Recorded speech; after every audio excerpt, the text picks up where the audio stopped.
alamin, kembali lagi nih Ustaz di tema kita pagi hari ini. Ini dilarang. Itu dilarang. Emang apa sih hikmahnya? Mau tahu hikmahnya? Nah, nih sekarang nih.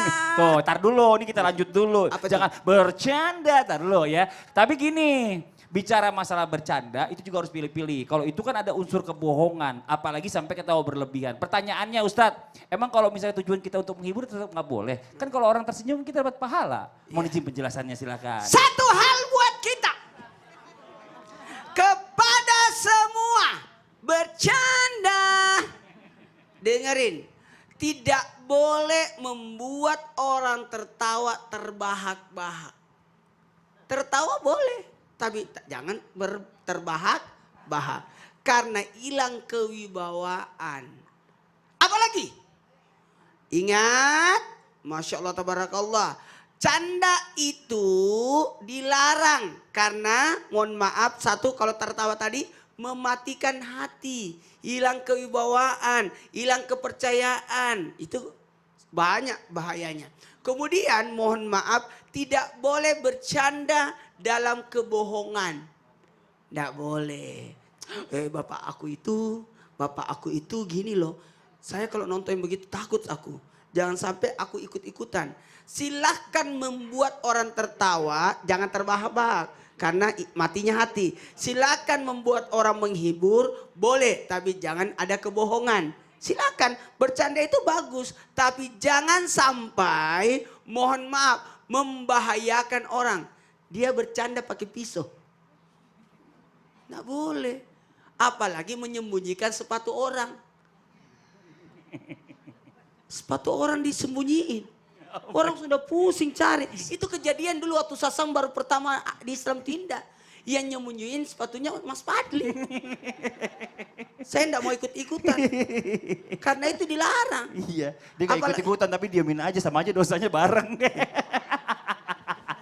Diam atas kezoliman Iya, ya. diam atas kesalahan. Apalagi agama yang dicandain. Nah, itu tidak boleh. Untungnya sekarang ada undang-undang tentang yang itulah, yang membahayakan tentang mempermainkan agama. Apalagi kalau agama yang dipermainkan, dicandakan bisa merusak syahadat. Nauzubillah min zalik. Udah selesai? Udah. Ya makasih aja. Tepuk tangan satu lagi. Aduh, Masya Allah. Bercanda. Yang gaya udah cukup.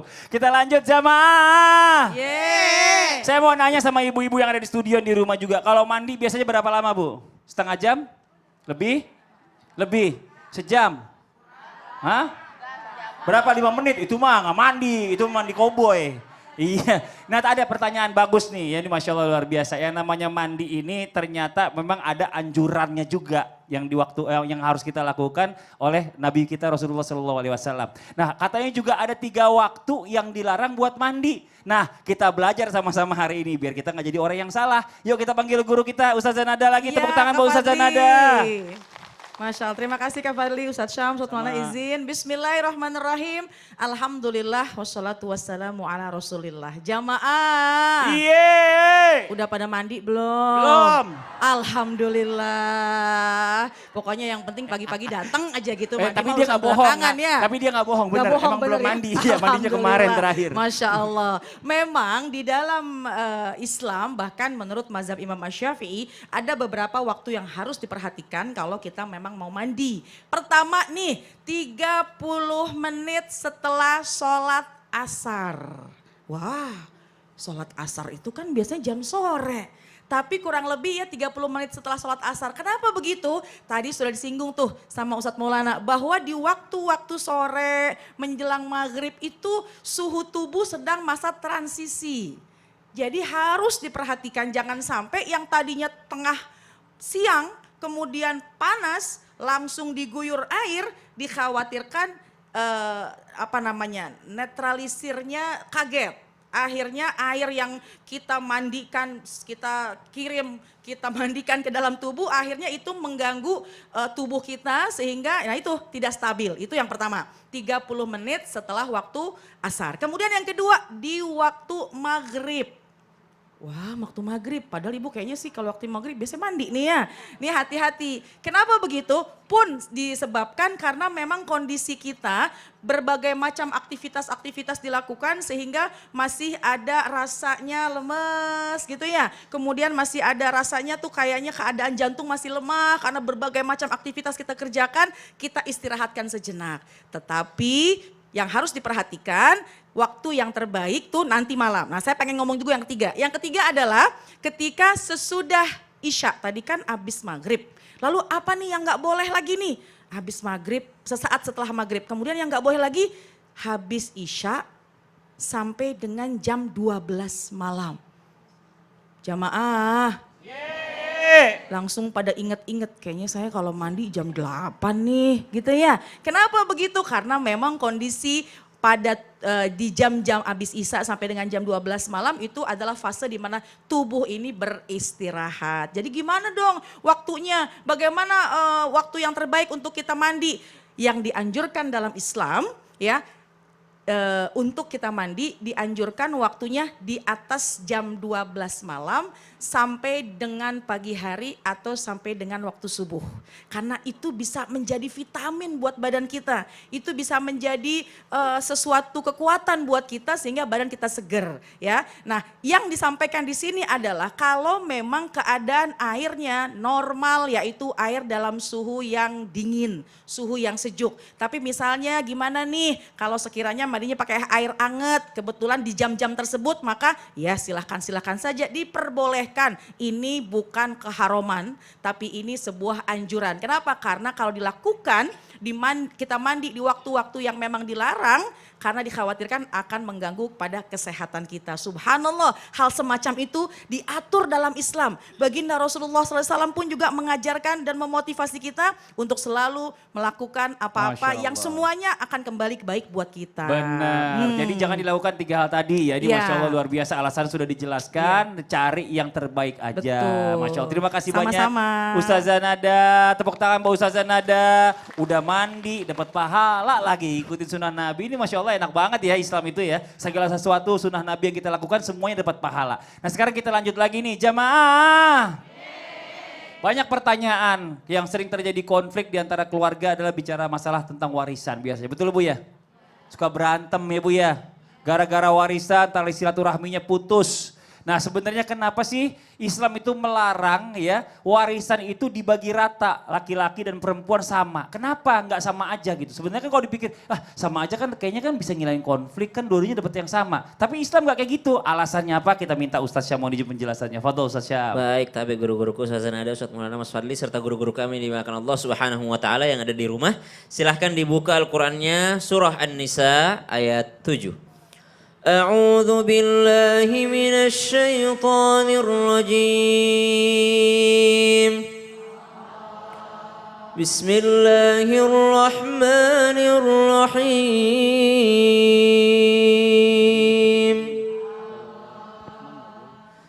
للرجال نصيب مما ترك الوالدان والأقربون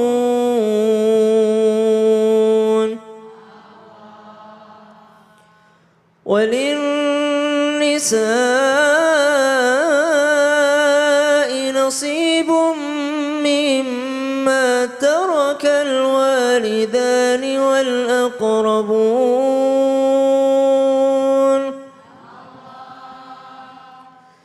مما ترك الوالدان والأقربون مما قل منه أو كثر نصيبا مفروضا.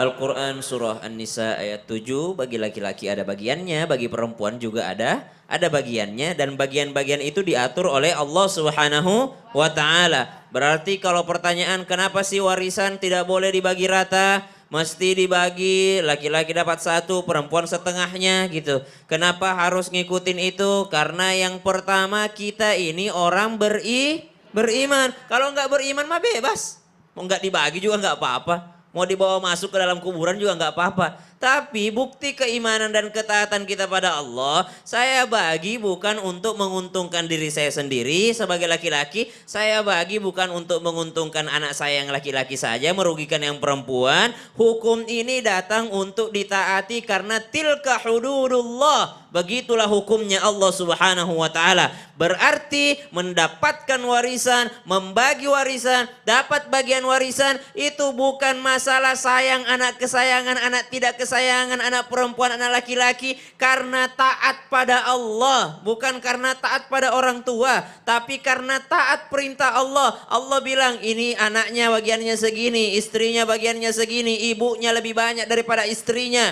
Maka itu hukumnya Allah, bukan hukumnya orang tua kita. Jadi kalau pertanyaan, kenapa nggak dibagi rata? Karena Allah yang mau begitu. Karena itu memang aturannya Allah. Sama, kalau mau enak-enakan mah ngapain kita sholat 5 waktu, 1 kali aja sehari.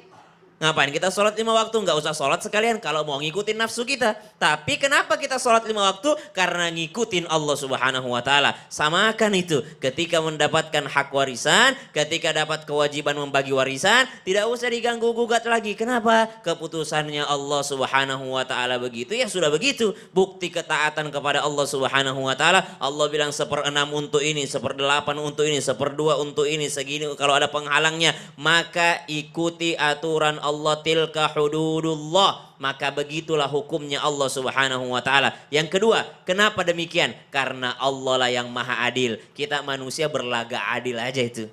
Kelihatan mungkin kalau rata adil, padahal sebenarnya masih ada juga yang tersakiti, padahal sebenarnya itu belum adil. Yang adil itu hanya Allah Subhanahu wa taala, yang maha adil lagi maha bijaksana. Subhanallah. Bagi orang yang beriman tidak banyak pertanyaan. Apa kata Allah? Oh segitu, ya sudah, segitu bagian saya. Bukan bisa enggak ini, Betul. bisa enggak Pasti ini. itu yang terbaik. Pasti itu yang terbaik. Gitu. Kalau udah Allah yang ngatur, itu udah pasti yang terbaik. Jadi nggak usah protes. Maaf nih yang para perempuan, ya Bu ya. Subhanallah. Kadang-kadang kenapa sih? Kamu kan udah kaya Kak, gitu ya kan. Aku aja lah samain aja gitu. Ya nanti kalau misalnya mau minta nanti hadiah dari kakaknya terserah. Kalau ada tapi iman bagi mah dulu. enak. Terserah diatur sama Betul. bagian Allah dulu ya. Subhanallah. Makasih banyak Ustaz Siap, Syam. sama-sama. Fadhil tepuk tangan buat Ustaz Syam. Jazakallah khairan kasiran ilmunya. Nah sekarang kita lanjut lagi jamaah.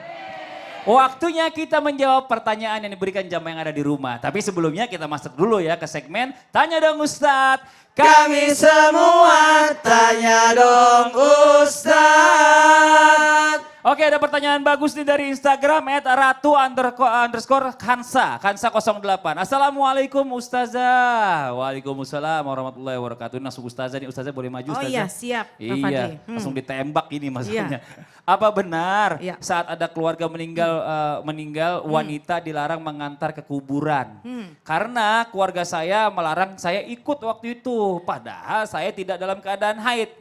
Emang ada larangannya ya Ustazah? Iya. Apakah dulu para istri Rasulullah saat wafatnya Rasulullah ikut datang juga ke pemakaman Rasulullah atau tidak? Nah Iya. ini pertanyaannya bagus nih. Mohon Iya. izin. Fadhil Ustazah Nada Terima kasih dijawab. Kak Fadli, izin Ustaz Syam dan Ustaz Maulana. Bismillahirrahmanirrahim. Alhamdulillah wassalatu wassalamu ala Rasulillah. Rabbi syrahli sodri wa yassirli amri wahlul uqdatam min lisani yafqahu qawli. Sadaqallahul adzim.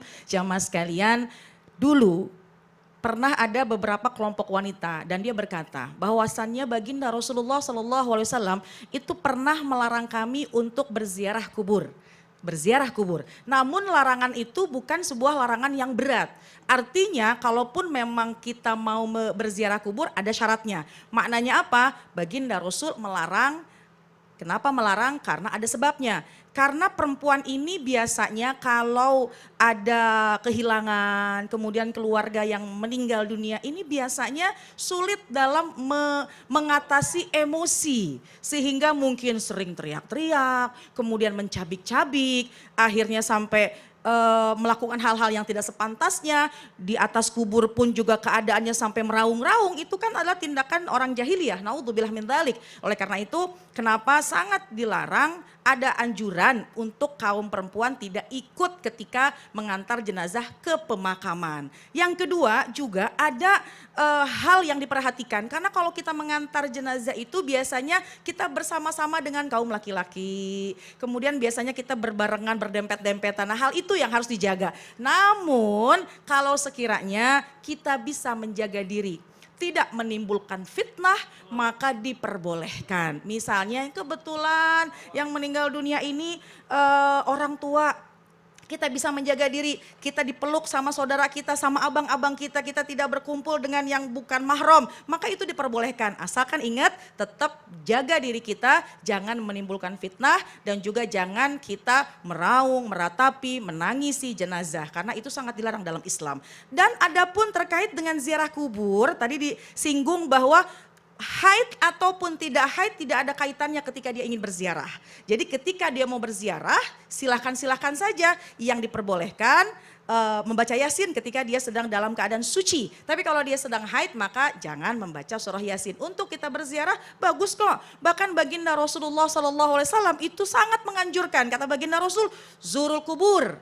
Fa innaha tuzakkirukumul akhirah. Berziarah kuburlah karena dengan berziarah kubur maka itu akan mengingatkan kita kepada hari akhirat. Masya Allah. Yang penting jaga diri wahai perempuan, jaga diri wahai wanita. Kalau memang kita ingin mengantar jenazah, kalau memang kita bisa menahan silahkan jaga diri jangan menimbulkan fitnah. Ikutin aturannya yang boleh. Ikuti Masya aturannya, Allah. wallahu a'lam. Tapi itu adalah baik banget karena bicara masalah tentang mengantarkan kematian mengingatkan juga kita bahwa Iya. suatu saat nanti kita yang akan seperti itu. Betul. Masya Allah, jazakillah khairan kasiran. Sama-sama. Makasih banyak. Tepuk tangan dong buat Ustazah Nada.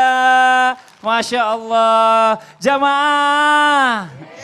Dan juga buat jamaah Islam itu yang ada di rumah. Ini dilarang, itu dilarang. Emang hikmahnya apa sih? Nanti kita lanjutin lagi ya. Kita akan kembali menjawab pertanyaan-pertanyaan masuk. Dan juga nanti kita akan mendengarkan tausiah. Juga ngambil hikmahnya seperti apa dan juga doa. Setelah yang satu ini tetap di Islam itu indah. Jamaah. Yeay. Oh jamaah. Yeay. Alhamdulillah. Alhamdulillah.